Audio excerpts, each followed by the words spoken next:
tardes. Muchísimas gracias por venir a este acto de la Fundación Canaria de Arte Flamenco en colaboración con la Fundación Caja Canaria. El acto ya saben cómo se va a desarrollar, se proyecta el documental que se presentó aquí también de Jorge Lozano Vandevalle y luego habrá un coloquio entre el profesor Xavier Gil y Agustín Guimerá. Yo solamente quería darles la bienvenida en nombre de la Fundación Canaria de Arte Flamenco, que como ustedes saben, algunos de ustedes la conocen ya muy bien, otros menos. Es una fundación compuesta de personas de Gran Canaria, de Tenerife y de La Palma, que nos dedicamos a dar a conocer a la sociedad las piezas de arte de Flandes que hay en Canarias, abundantes en los siglos XVI y XVII, quizá las más abundantes de esa época.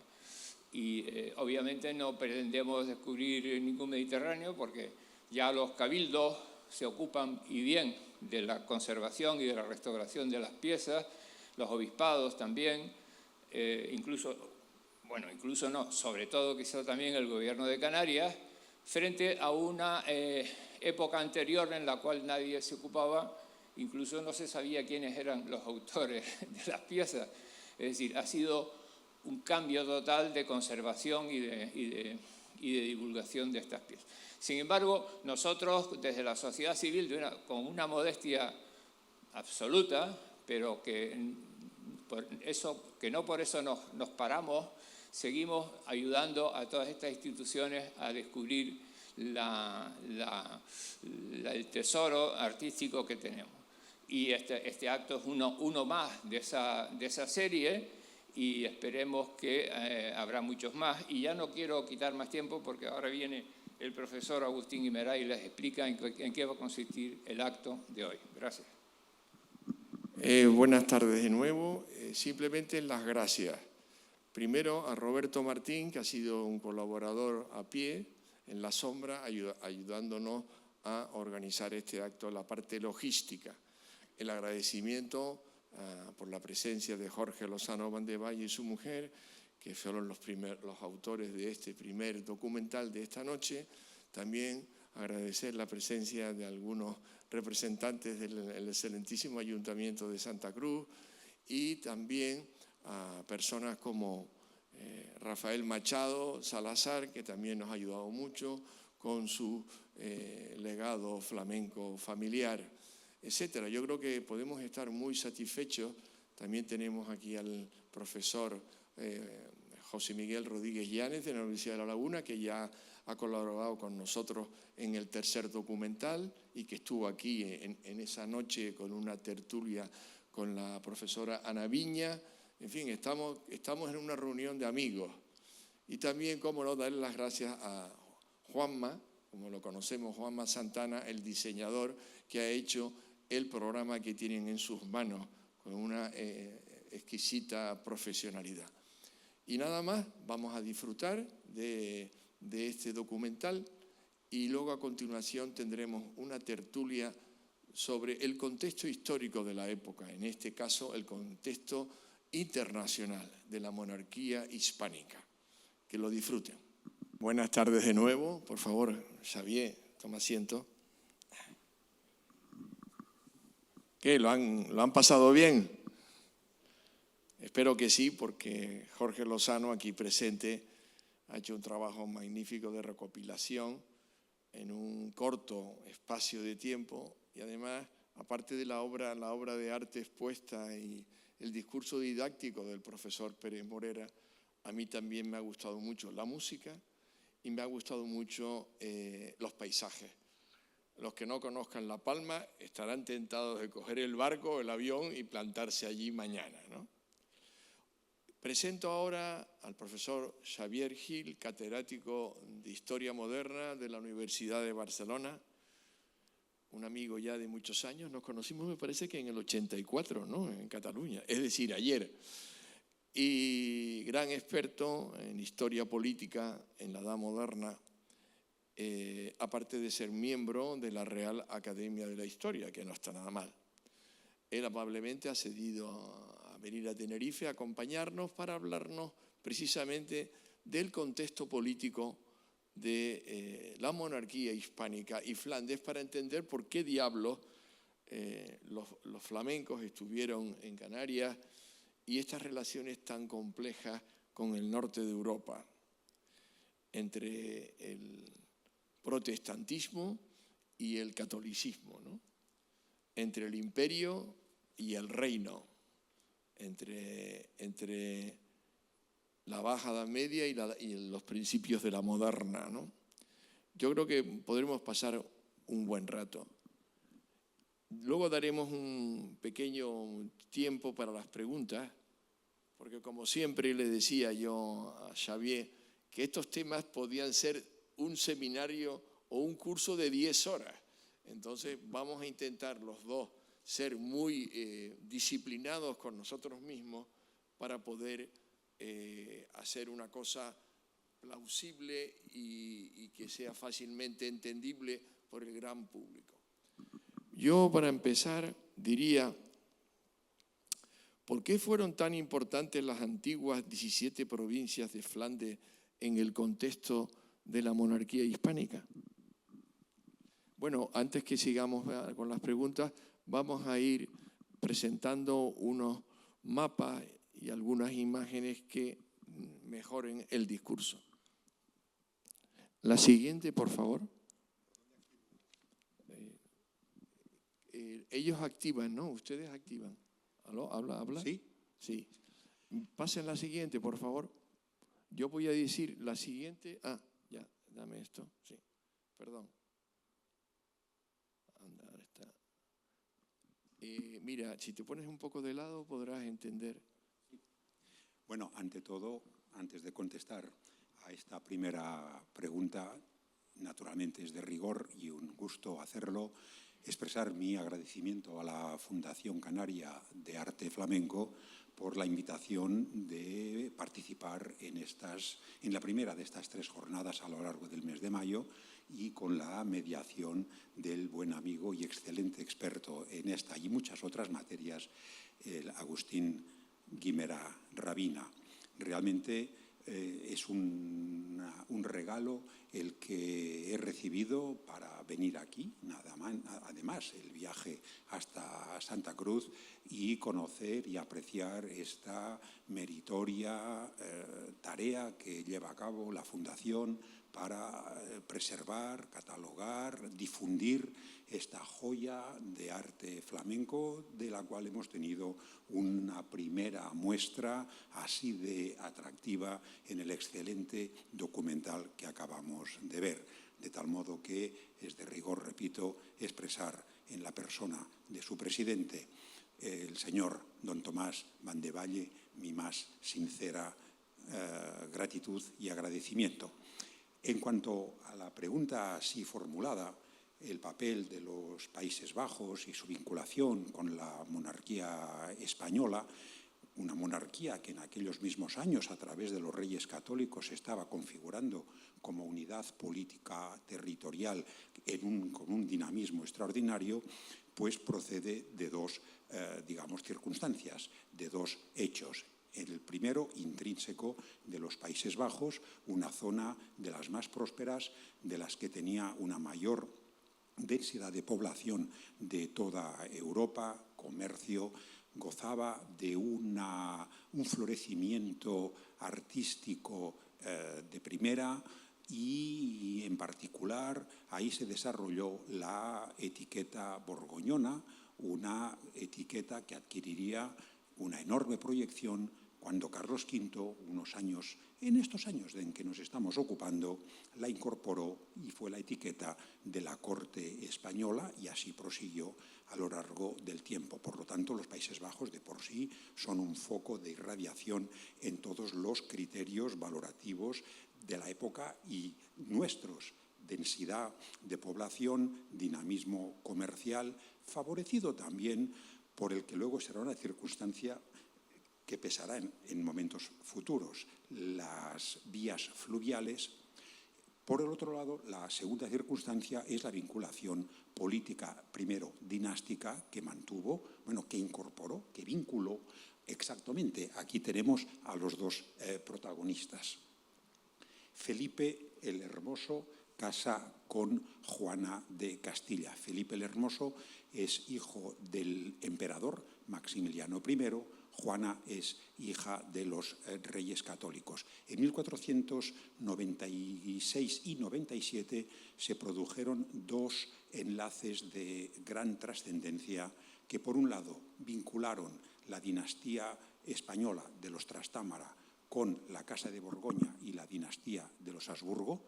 No solo este matrimonio, sino también el de otros hijos, y un año después matrimonio entre los Trastámara españoles y los Avís, la dinastía Avís de Portugal, porque había una larga tendencia de enlazar, era la práctica dinástica habitual en la época, enlazar los reinos de la península ibérica, de la antigua Hispania romana, la corona de Aragón, la corona de Castilla y Portugal, por vía dinástica para recuperar la vieja Hispania romana y la no tan vieja Hispania visigótica, de tal modo que uno y otro factor explican la vinculación y el largo recorrido futuro que esta vinculación conoció. Pero de pronto hubo un accidente, ¿no? Que es que de pronto Carlos V, el hijo de Felipe y de Juana, recibe también la corona imperial. Es curioso, ¿no? Así es. En aquella época era una característica compartida y una práctica conocida por las casas nobiliarias y por las dinastías, por supuesto, de trazar una ambiciosa política matrimonial. En aquellos momentos, lo que nosotros llamaríamos ahora política exterior se concebía no tanto como relaciones internacionales entre naciones o entre estados, sino, sin quitar importancia al peso de estas entidades político-territoriales, el factor dinástico paneuropeo, llamaríamos ahora nosotros, tenía una importancia capital. Se trazaban programas de enlaces dinásticos, muchas veces no realizados por el fallecimiento repentino de o bien los novios antes de casar o por ya los cónyuges recién casados o por la falta de descendencia de aquellas uniones. Aquella era una tarea continua de tejer y destejer enlaces matrimoniales, tejerlos en cuanto a previsiones, destejerlos y volverlos a tejer cuando sucedían estos imponderables, aunque en la época, dadas las tasas de mortalidad entre los jóvenes, entre los púberes, pues no podía llamar a sorpresa que tales sucesos se presentaran. El caso es que la descendencia de los reyes católicos no fue sencilla, tampoco lo fue la de los reyes franceses de aquella misma época, y como bien sabemos, así es en efecto la herencia de Carlos I, Carlos de Borgoña. Aquí tenemos una visión de cuál era el imperio de Carlos V para que el público se dé cuenta de las dimensiones europeas de la monarquía hispánica. Tenemos por un lado Aragón y Castilla, luego el territorio de Flandes y el territorio del Franco Condado, los reinos de Italia heredados de la corona de Aragón, Sicilia, Cerdeña y el sur, Nápoles, y luego tenemos el imperio germánico, que es todo el centro de Europa.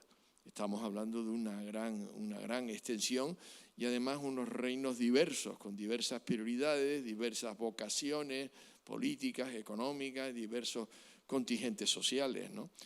A veces se ha hablado de un elemento desagregado, ¿no? Que cada uno tiraba por su lado.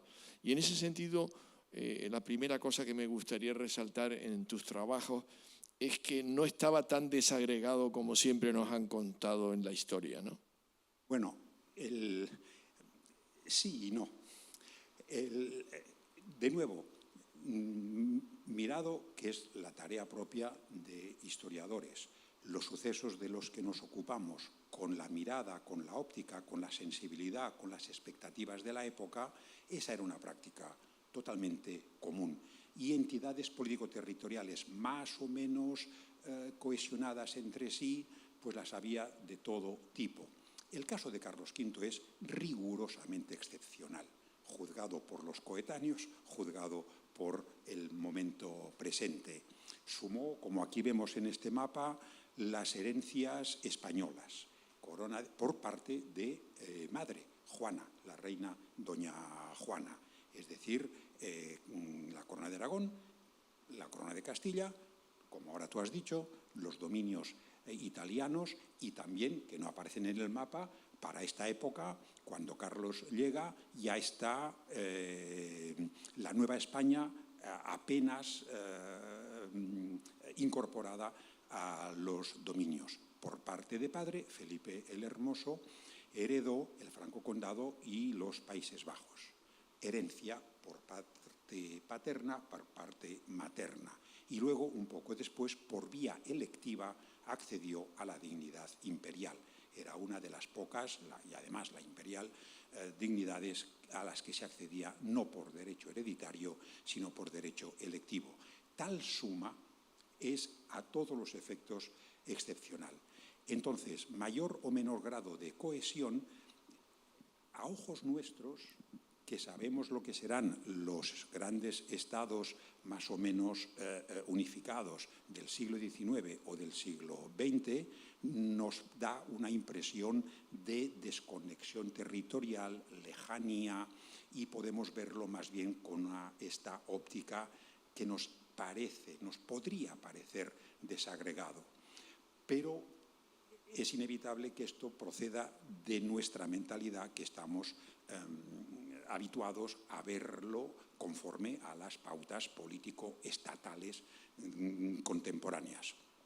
En la época no se consideraba inicialmente bajo este prisma, sino uno de los criterios mediante los cuales un príncipe, un rey, era grande, era disponer de muchos y muchos señoríos. Disponía de cada uno de los señoríos, dominios, estados, condados, principados, reinos, conforme a las leyes respectivas. Pero en principio el primer criterio de grandeza de un dirigente era la cantidad de territorios y de súbditos sobre los cuales ejercía su soberanía. Si me permites, he hecho el comentario de que nuestra óptica actual, familiarizada con el Estado, con unas fronteras que con rotulador dibujamos muy bien. El Estado-nación. El Estado-nación del siglo XIX, pero nuestro presente es el de la Unión Europea.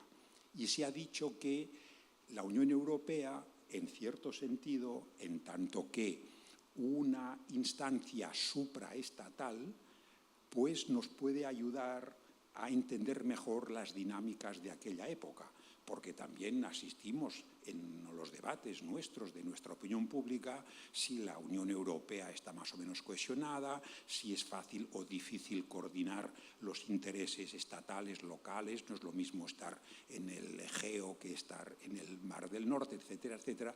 Con lo cual, nuestra experiencia actual como ciudadanos de la Unión Europea pues nos ayuda un poco a recuperar la sensibilidad de aquella época. Sí, porque hay una cosa interesante que todos conocemos y me gustaría que hablaras un poco más. Cómo Carlos I de España y V de Alemania soñó con una Europa cristiana unida, cohesionada. Y lo quiso imponer por el diálogo, pero también por la fuerza de las armas. Y es un proyecto que no llegó a su fin. Y hubo la gran ruptura producida primero por el luteranismo, después por la Iglesia Anglicana de Inglaterra, y luego por el calvinismo, ¿no?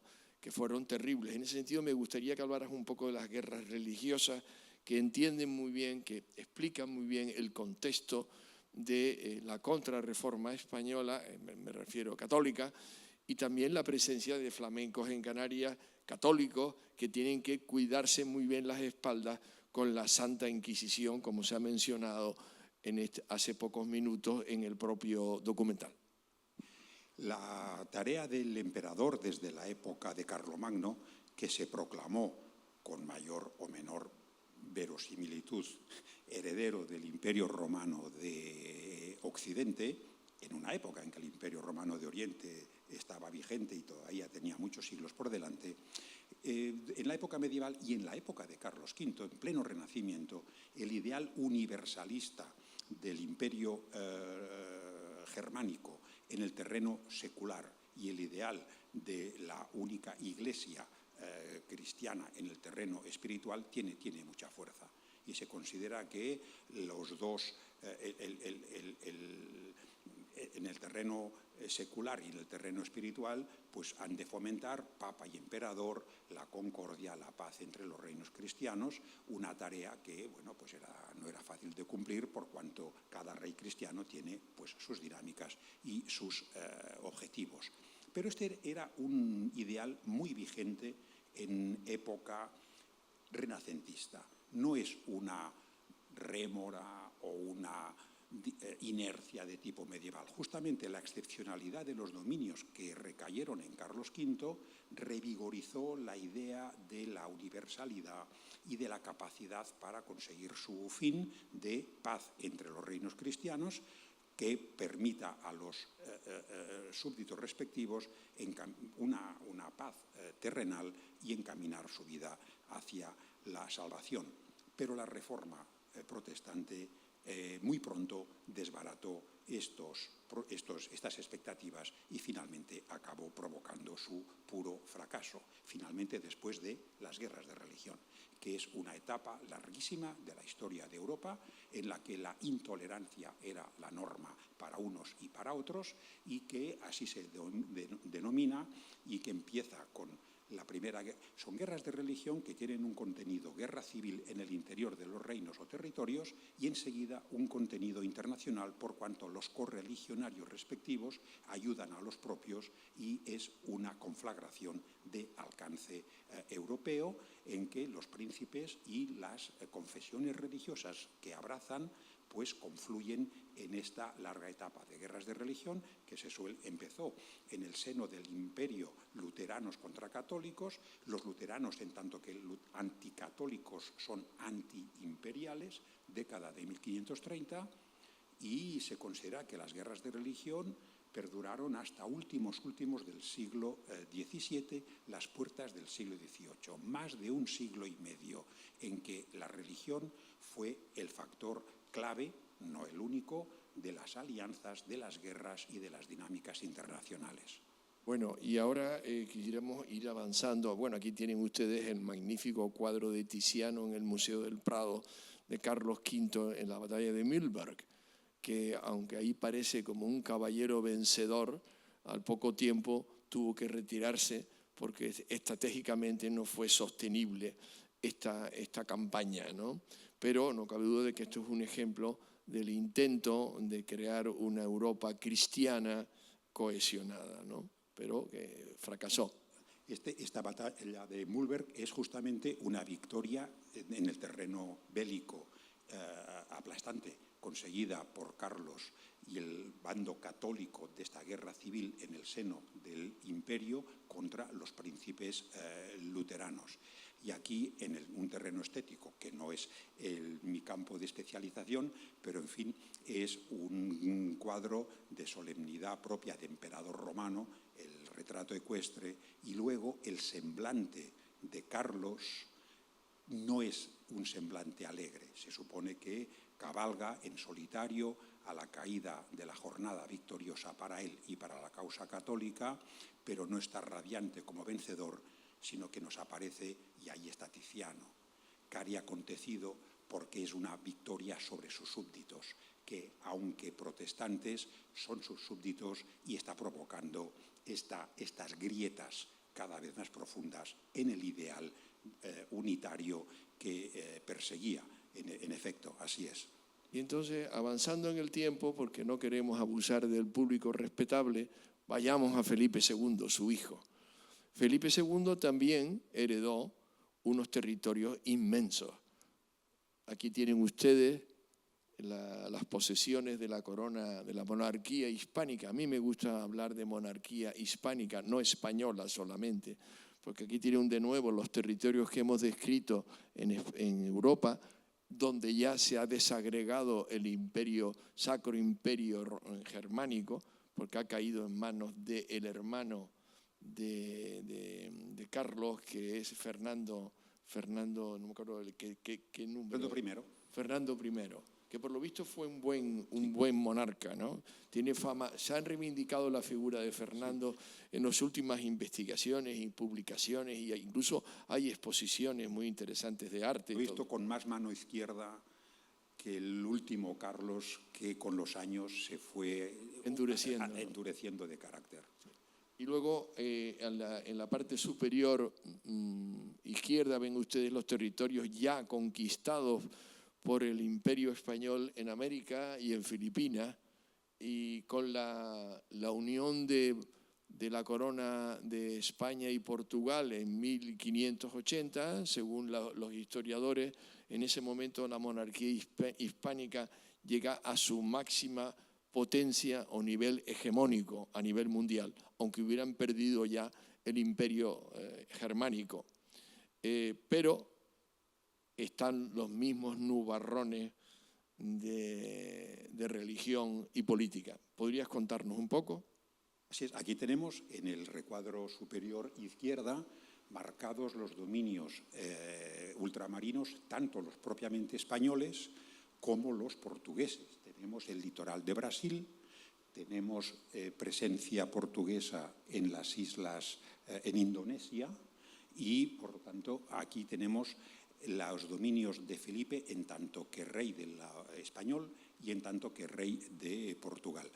En esta trayectoria de enlazar las dinastías portuguesa y española con el objetivo de recuperar esta unidad romana visigótica, esto se materializó por fin con Felipe II, hijo de Carlos. Por supuesto, Carlos casó con Isabel de Portugal y el hijo fue Felipe, de tal modo que cuando la dinastía portuguesa de Avís se extinguió dinásticamente porque no quedó heredero directo, una extinción dinástica que estaba a la orden del día en cualquier sitio entre casas aristocráticas, entre casas reales, Felipe, en tanto que hijo de portuguesa, la emperatriz Isabel, pues era el mejor calificado para cubrir un trono, como así fue. De tal modo que a partir de entonces sus dominios territoriales alcanzan la máxima extensión, pero también los enemigos, sean religiosos, políticos o comerciales, también alcanzan su máxima extensión, porque ahí encontramos a los holandeses calvinistas que se están introduciendo en Indonesia, incluso en el Mediterráneo y en la costa del Brasil. Felipe II de España, primero de Portugal, es el responsable de la defensa de los dominios portugueses, y ahí encontramos también en esta dimensión ultramarina particularmente la presencia, la rivalidad holandesa calvinista. Pero yo también quería comentar que en el caso de Canarias la unión con Portugal favoreció mucho las islas. De hecho, en la primera mitad del siglo XVII, como sabe muy bien el profesor Llanes aquí presente, pues existe una gran inmigración portuguesa, no solo de jornaleros del cultivo de la viña, sino comerciantes banqueros de origen judío converso, muchos de ellos apoyados, por ejemplo, por el conde duque de Olivares. Y entonces todavía en Canarias hoy hay muchísimos apellidos portugueses provenientes de esa época, ¿no? Entonces yo quería que incidiéramos un poco sobre la revuelta de Flandes contra Felipe II y sus consecuencias. Aquí tenemos Flandes y aquí tenemos la imagen en forma de león rampante. De hecho, el logotipo de la Fundación Canaria de Arte Flamenco es el león rampante, adrede. Pues claro, aquí tienen ustedes las 17 provincias, ¿no? Pero quizás en esto se pueda ver mejor cómo aquí están los dominios protestantes y los dominios católicos al final de esta guerra. Tienen ustedes a Borgoña y Luxemburgo, ¿no? Si mal no recuerdo. Está la parte católica y la parte norte, que son los Países Bajos protestantes, lo que llaman ellos las Provincias Unidas, Zelanda, Holanda, etcétera, ¿no? Utrecht. Me gustaría que nos comentara el origen de la rebelión, el corpus doctrinal que les animaba y cómo aquello no tuvo solución. ¿Por qué no tuvo solución el problema de Flandes? Bien, el motivo de la rebelión no es político, sino que es religioso. Lo venimos viendo, calvinismo.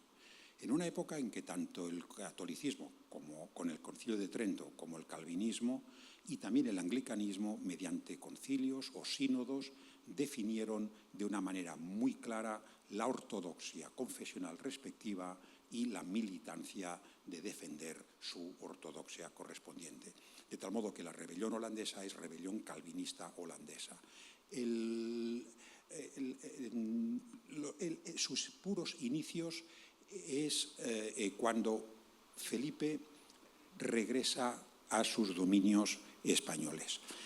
Como sabemos, Carlos abdicó y en la ceremonia de abdicación congregó a toda su familia en Bruselas. De tal modo que el príncipe Felipe, como heredero designado de los dominios españoles, acudió junto con sus parientes al llamado de Carlos en Bruselas y permaneció allí 4 años. De tal modo que Felipe conoció el dominio que más quebraderos de cabeza iba a provocarle, lo conoció bastante bien, porque joven, en época de formación, había estado ya previamente allí, pero residió 4 años enteros hasta que en 1559 regresó de una manera que en aquel momento no se pensaba que fuera a ser definitiva, a España.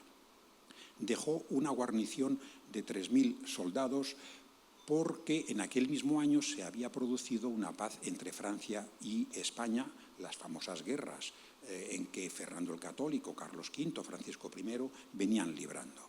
Una paz que estableció más bien el dominio español. De tal modo que Felipe deja una guarnición de 3.000 soldados para defender los Países Bajos en previsión de que el rey de Francia, habiendo firmado la paz, no fuera a respetarla e invadiera Flandes. 3.000 soldados que no fueron, la presencia militar no fue bien recibida, no era para someter a los locales, sino para defenderlos de una probable invasión francesa.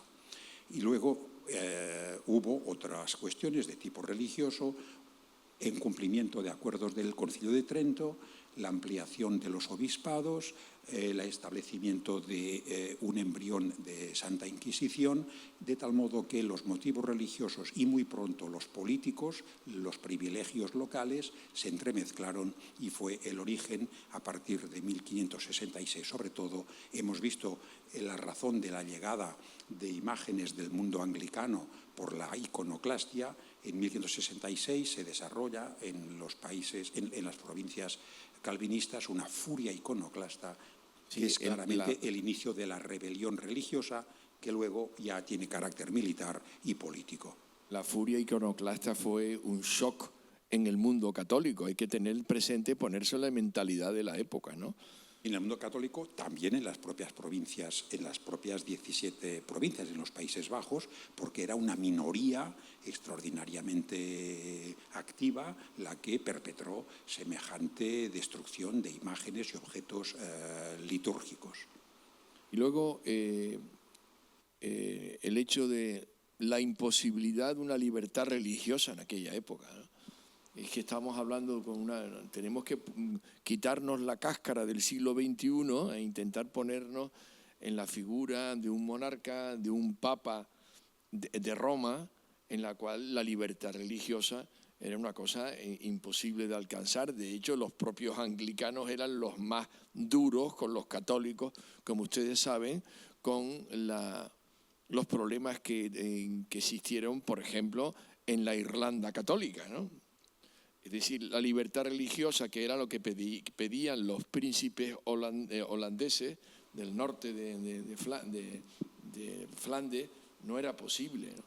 Ahora bien, tú nos cuentas en tus trabajos que Felipe II a lo mejor podía haber evitado algo, esta crisis, si se hubiera personado en Flandes y como súbdito generoso hubiera intentado llegar a acuerdos con estos partidarios de una concepción distinta de la política. Así fue. Aquella época era intolerante por definición. Se consideraba que una sociedad que no tuviese una homogeneidad, una unidad confesional religiosa, estaba abocada a la guerra civil. Y no era un presupuesto, era una constatación. Así estaba sucediendo en Francia, entre hugonotes, que eran calvinistas y católicos, en los propios Países Bajos, en Alemania, de tal modo que era una idea que la realidad constataba. Nadie era tolerante. Y los dirigentes holandeses, andando el tiempo, que exigían esa libertad religiosa para ellos, de ningún modo la concedieron a los súbditos católicos en aquellas provincias que vivieron su condición católica de un modo muy oculto para salvar los muebles. Entonces, en efecto, el programa de Felipe fue el de acudir a los Países Bajos y ahí, como padre, pues resolver los problemas o escuchar a los súbditos agraviados. El envío del duque de Alba al frente de los tercios era la primera parte de la solución buscada. Ante la gravedad de aquella situación, un ejército que ponga paz, que asegure la llegada a continuación de Felipe y entonces celebrar cortes, celebrar reuniones para este fin, escuchar, sanar la herida que aquellos dominios y aquellos súbditos suyos padecían. Pero los muchos dominios de Felipe II significaban muchas urgencias simultáneas y no era posible atender a todas las urgencias simultáneamente. Estaba previsto que unos meses después de la llegada del duque de Alba, desde Milán, por el camino español, Felipe, por vía marítima, llegara a los Países Bajos. Así estaba previsto, pero fue necesario cancelar este primer programa porque su esposa Isabel falleció y falleció también el príncipe don Carlos, hijo de su primer matrimonio. Una situación difícil que le mantuvo en España. Bueno, iré al año siguiente. Al año siguiente vino la rebelión de los moriscos en las Alpujarras, la necesidad de programar lo que sería la gran victoria contra los otomanos, que es el otro gran protagonista de la escena internacional, en Lepanto. De tal modo que fatalmente, año tras año, urgencias sobrevenidas retuvieron a Felipe en España y no acudió nunca a Bruselas. De tal modo que esto nos da pie a reflexionar o a captar podríamos llamarle un no hecho. Es difícil designar un no hecho, algo que no sucedió, pero que estaba previsto que sucediera. No podemos especular cuál hubiera sido la eficacia pacificadora de Felipe allí, pero que esta hubiese sido una medida factible y potencialmente eficaz, sí que podemos decirlo, a la luz de las expectativas de la época. Yo siempre intento insistir en mis charlas, en mis conversaciones con el público, que hay que ponerse también en la cabeza de aquella gente. No conocían su futuro, tampoco nosotros conocemos nuestro futuro. Entonces ellos no conocían el futuro, no sabían lo que iba a pasar. Ellos pensaron que esta revuelta, que esta crisis podía solucionarse.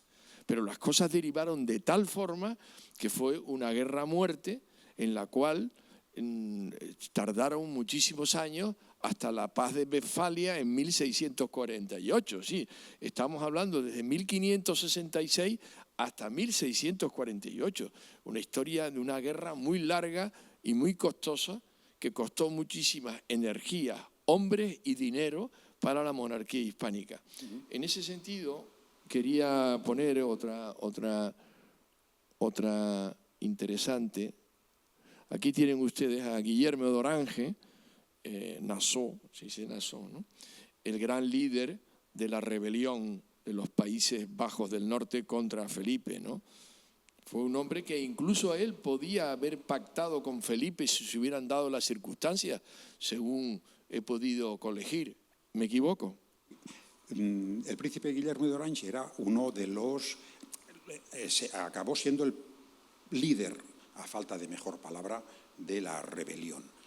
Pero previamente era uno de los y lo sigo siendo, uno de los altos nobles de aquella sociedad, una de las personas próximas a Carlos, hasta el punto de que cuando Carlos, volvamos a la ceremonia de abdicación, tenemos ya a todos los convocados en su sitio, entra el emperador en la sala. Como ya estaba mayor y sobre todo envejecido, entró del brazo del príncipe de Orange para ayudarle a, bueno, pues hacer el camino hasta el sitio que tenía destinado para sentarse. Tal era la proximidad de Guillermo de Orange con Carlos, de tal modo que la proximidad con el hijo Felipe pues se mantuvo, pero bueno, ahí vino pues la disidencia religiosa, el conflicto político y aquella persona tan próxima se convirtió en, vamos, pues el rival por antonomasia. Pero una cosa que antes, en una de las cuestiones que has planteado, los argumentos jurídico-políticos invocados por los teóricos, un texto famoso del príncipe de Guillermo de Orange, que es la abjuración, es un texto mediante el cual se argumenta las razones por las cuales es lícito a los súbditos abjurar de Felipe como su príncipe, la abjuración de príncipe. Luego hay un documento particular que es la apología del príncipe Perdón, de Orange. antes que sigamos, ¿se oye bien? Porque es importante. Quizá no me acerco escuchen suficientemente el micro. No, eso es esencial. Disculpen ustedes. Pues en los argumentos de estos documentos tan programáticos de la rebelión, la abjuración, aprobado por los Estados Generales, por el Parlamento de aquellas provincias, y la apología del príncipe de Orange, se invocan, entre otros muchos motivos, sobre todo el carácter de tipo pactista, contractual. El príncipe se compromete a gobernar respetando los fueros locales y los súbditos se comprometen a obedecer y prestar lealtad y ayuda a su príncipe. Muy bien, es un argumento de tipo feudal, contractual. Había otras invocaciones, Cicerón, derecho romano y otras, pero luego singularmente son invocados dos grandes juristas españoles, católicos de la Escuela de Salamanca, de la famosa Segunda Escolástica, Domingo de Soto y Fernando Vázquez de Menchaca, cuya categoría y cuyo prestigio académico explica que, siendo españoles, católicos, papistas, en cuanto que juristas, los argumentos que utilizaban les sirvieron, claro, cada cual lleva el agua a su molino, pero ahí los encontramos citados en los documentos programáticos mediante los cuales los rebeldes justificaban su rebelión. Es una gran paradoja de la historia, señoras y señores, ¿no? Vamos a seguir. Aquí tienen ustedes el famoso camino español.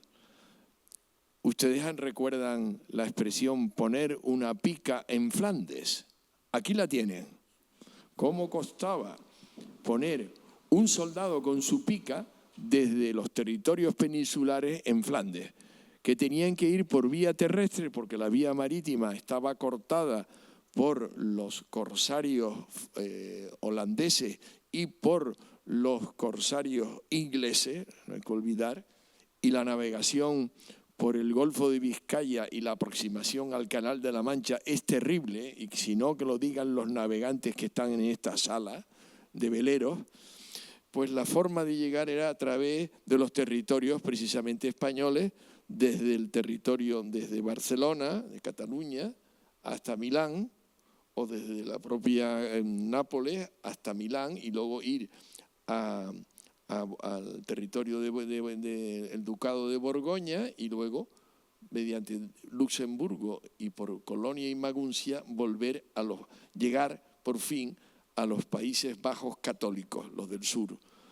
En ese sentido tenemos en Tenerife aquí está, no sé si se ve muy bien, tenemos un cuadro de tropas españolas en Flandes. Es decir, que la repercusión de la guerra de Flandes también ha tenido un eco en las obras de arte flamencas existentes en nuestras islas, ¿no? Y entonces a mí me gustaría, con tu permiso, centrarnos entonces en el siguiente periodo, en el régimen de los archiduques. Cuéntanos un poco sobre ello.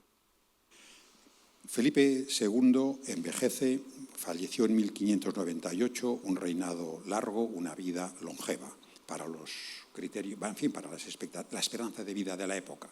Había nacido en 1527, falleció en 1598. Y en los últimos momentos de su vida, viendo su fin próximo, resolvió, para dejar la casa en orden a su sucesor, Felipe III, resolvió varios conflictos. Estableció una paz con Francia, dejó preparada una paz con Inglaterra, que había de poner fin al conflicto al cual pertenece el episodio de la Armada, que bien conocemos, y buscó una solución al problema irresoluble de los Países Bajos, de sus súbditos. Los calvinistas, él seguía considerando, naturalmente, que eran sus súbditos. Y esta solución consistió en desagregar las provincias y el Franco Condado, Borgoña, de la monarquía española y cederla a su hija, Isabel Clara Eugenia, casada con un primo, un pariente Augsburgo, la otra rama de la dinastía española, la dinastía austríaca propiamente dicha, con palacio y residencia en Viena, la línea de Fernando I al que antes mencionábamos. El archiduque Alberto. Casan la hija Isabel Clara Eugenia con el archiduque Alberto, con programa de residir, como así fue, en Bruselas, con la expectativa de que con unos príncipes residentes se pudiese alcanzar esta pacificación deseada. De tal modo que, a partir de entonces, con unas condiciones, unos detalles, esta desagregación. Del mismo modo que por vía hereditaria se iban agregando territorios, matrimonial o hereditaria, también el mismo mecanismo dinástico permitía esta otra solución, desagregar. Pero había unas limitaciones. La política exterior de los archiduques en Bruselas tenía que contar con el beneplácito del Escorial. Seguiría siendo España quien pagaría los tercios defensivos, y en el supuesto de que no hubiese descendencia del matrimonio, Alberto e Isabel, todo este conglomerado territorial, Países Bajos y Borgoña, revertiría a la monarquía española de Madrid. Como así fue. Tuvieron 3 hijos, ninguno de ellos llegó a la infancia, y al fallecimiento de los archiduques revertió todos estos dominios a la monarquía española.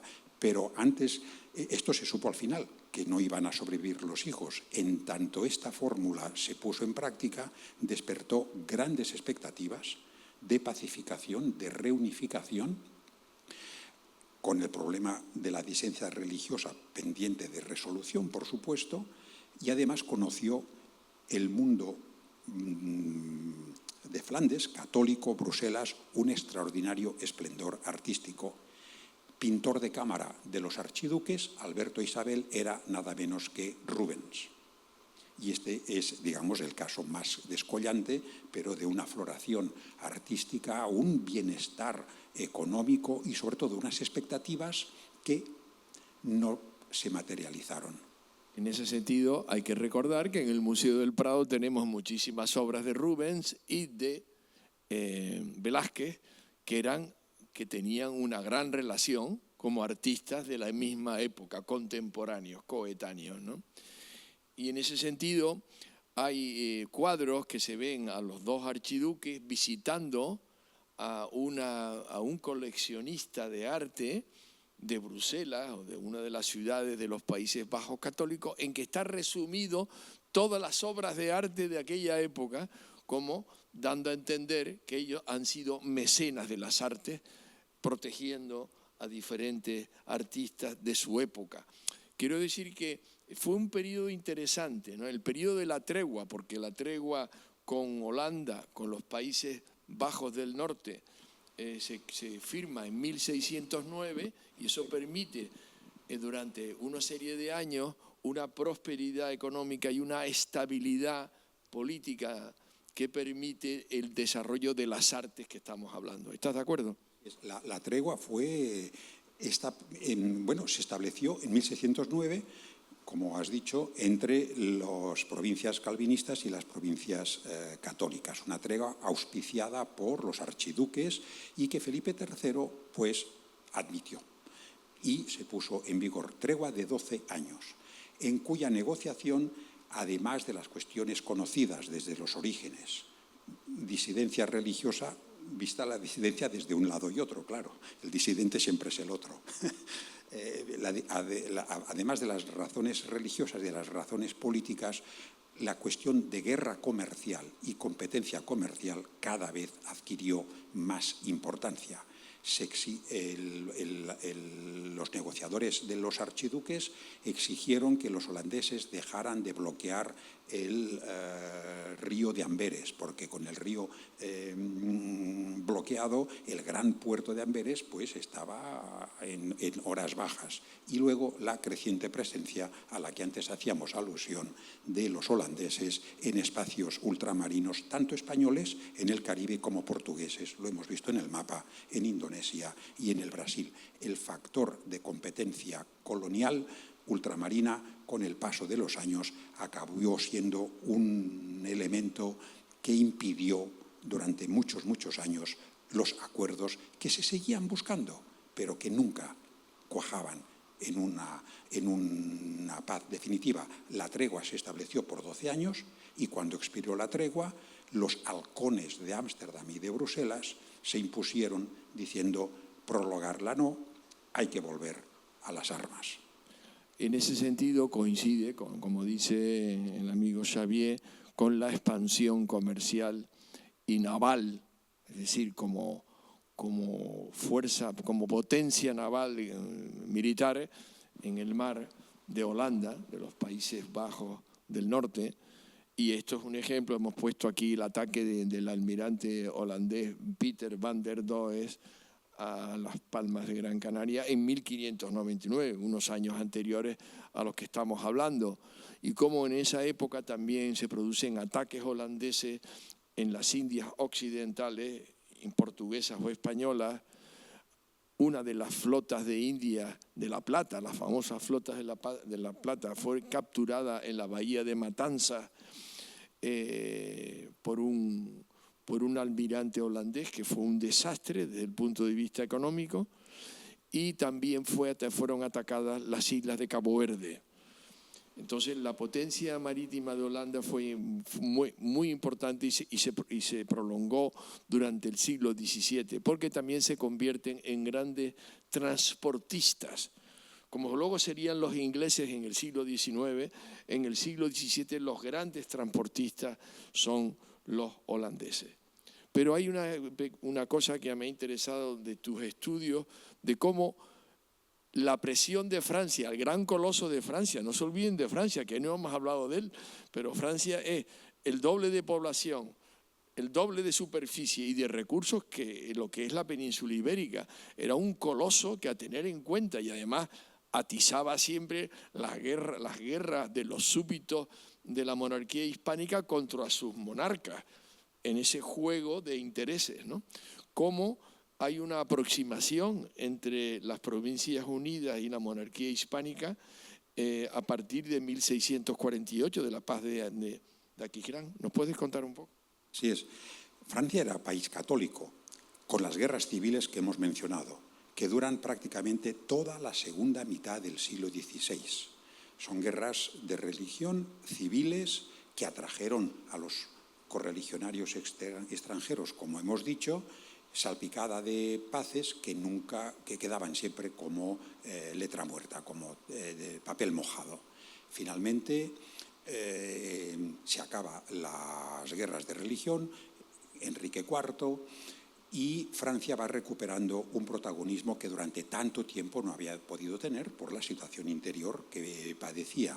Y siendo, entonces, la situación religiosa se resolvió con un estatuto de tolerancia muy escasa para la minoría hugonote calvinista, pero el caso es que las guerras de religión pues, se resolvieron y con Enrique IV y Luis XIII Francia recuperó un protagonismo internacional. Y siendo una potencia católica, apostólica y romana, en la conflagración general de la época reanudó la antigua enemistad de la época de los reyes católicos y de Carlos V, que habían librado todas sus guerras, y vuelve a haber un enfrentamiento francés, siendo rey católico, el rey cristianísimo, contra la España y el imperio católico. Todo esto añade otro frente bélico en lo que ya por entonces era la guerra que acabó siendo la Guerra de los 30 años, que es una auténtica guerra mundial, que tuvo su finalización, en efecto, en la Paz de Westfalia, 1648, uno de cuyos artículos establece la independencia definitiva, ya lo has dicho, de las provincias calvinistas holandesas. Esa paz de Westfalia establece un nuevo orden internacional.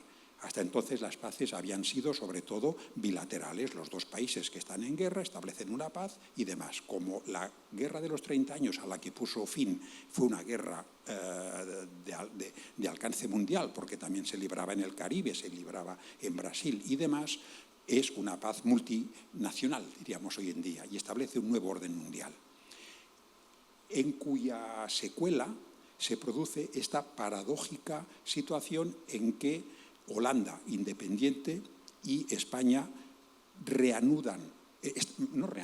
establecen una cooperación internacional, una reactivación comercial ante la política expansionista del coloso francés con Luis XIV. Luis XIV, desde el inicio, ambiciona Flandes, se erige como el campeón de la causa católica en Europa, con una potencia militar que la monarquía española empezaba a no tener, y por razones de prestigio, de expansión, de dominio y de campeón de la causa católica, primero ambiciona Flandes, luego quiere establecer el catolicismo en Holanda, no exactamente así, pero Holanda es uno de sus objetivos, y el conjunto de países, también una Inglaterra que empieza a adquirir protagonismo internacional. Hay alianzas para frenar el expansionismo de Luis XIV, que se prolonga durante buena parte de la segunda mitad del siglo XVII. Una situación paradójica que se explica por la situación internacional.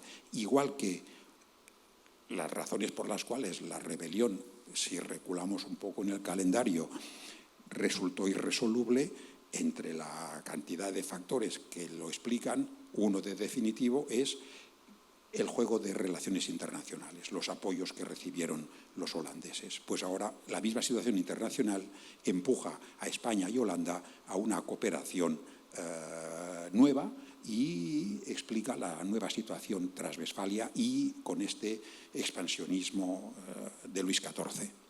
En ese sentido, no es de extrañar que tengamos armarios holandeses en Tenerife, productos de ese comercio que se mantiene a pesar de la guerra, a pesar de las diferencias. Aquí hay un comercio muy activo de Holanda en el siglo XVII con Canarias, porque también los vinos, el comercio con América, la plata americana, la venta de textiles del norte de Europa interesan mucho a ambas partes, el norte de Europa y Canarias, ¿no? Vamos a dejarlo aquí porque no queremos abusar más del público. Yo creo que lo que hemos querido presentar esta noche es una serie de imágenes instantáneas sobre un tema que es mucho más complejo de lo que siempre nos han contado, y yo creo que hay que tenerlo presente como un contexto general que explica la presencia del comercio de Flandes, de las dos partes de los territorios de Flandes con España y con Canarias en particular, y la presencia de comerciantes de origen flamenco norte-europeo en las islas. En este momento abrimos un rato muy breve, para no cansar tanto, pero un breve, para hacer alguna pregunta que interese. Gracias. ¿Los hemos dejado callados o alguno interesa preguntar?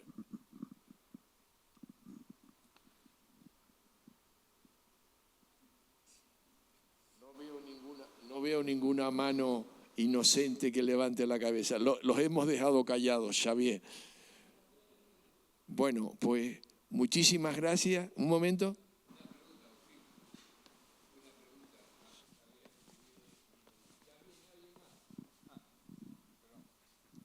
Gracias. Bueno, a pesar de que todos sabemos que una gran potencia puede perder frente a una pequeña potencia, todos conocemos ejemplos, pero ¿cómo es posible que los holandeses, siendo tan pocas personas frente a un imperio con una potencia militar tan importante como tenía la monarquía hispánica, cómo es posible que lograron no solamente evitar que ganaran territorio continuamente los españoles, sino los lograron parar en los Países Bajos del Sur y encima en una guerra de desgaste brutal consiguieron ganar, aparte de los apoyos exteriores, ¿no? Es decir, ¿cómo fue posible esa victoria de los holandeses frente a la monarquía hispánica? Está bien, sí. Esta es una pregunta muy naturalmente, perfectamente formulada.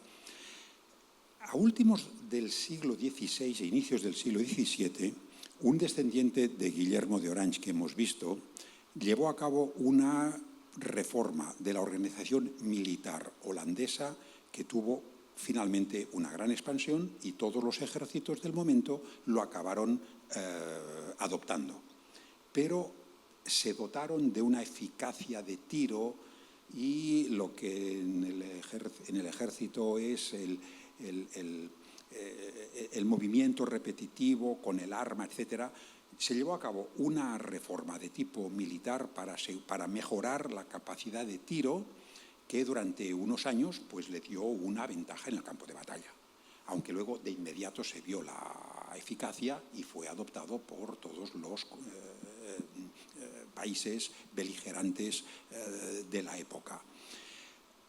El punto la característica que aquí apuntas y que naturalmente usted conoce de sobras, los Países Bajos, las rutas fluviales, los diques, las fortalezas en que se llevaban a cabo asedios de larguísima duración, un año y medio, es una práctica de la época. Esa guerra tan larga conoció batallas campales que tuvieron su eficacia. Batallas decisivas no hubo. No, fue un inacabable, un ganar y perder plazas fuertes muy bien fortificadas con un sistema de defensa procedente de Italia mediante los asedios. Pero vamos, esta era una práctica compartida por unos y otros y es un continuo ganar y perder a altos costes económicos para unos y otros, para los sitiadores y para los sitiados indistintamente. ¿Por qué finalmente los Países Bajos alcanzaron su independencia? Yo creo que se puede señalar porque la capacidad económica de la monarquía española iba agotándose. Tanto España como los Países Bajos tuvieron que recurrir a suspensión de pagos, a bancarrota. Ahora los expertos, y lo conoces mejor que yo, en historia económica prefieren hablar de suspensión de pagos porque no pueden atender a los compromisos de deuda pública que han asumido. Y, una vez más, la simultaneidad de conflictos en ambos hemisferios significaba una carga económica cada vez más difícil. Eso no quiere decir que la causa primordial sea de tipo económico. No poder seguir haciendo la guerra, tendremos que hacer la paz.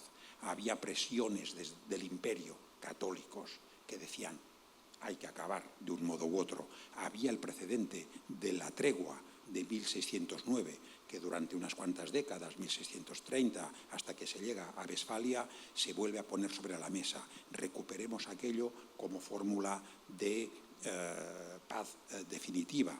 También los holandeses tenían sus dificultades, también tenían una serie de puntos incuestionables en los que se mostraban intolerantes, cuando uno de los puntos a negociar, lo hemos mencionado antes, era pues que se retiraran los holandeses de Brasil en cuanto que dominio del cual era responsable Felipe IV, tercero de Portugal. Los holandeses, con el pingüe negocio que hacían en Brasil, decían no, esto no vamos a ceder. Hay, por tanto, mientras la guerra se continuaba librando en los campos de batalla y en los asedios, las reuniones diplomáticas para alcanzar la paz también proseguían con poco éxito, y ahí hubo pues muestras de cerrazón por parte también holandesa, por motivos religiosos, por motivos cada vez más de tipo comercial.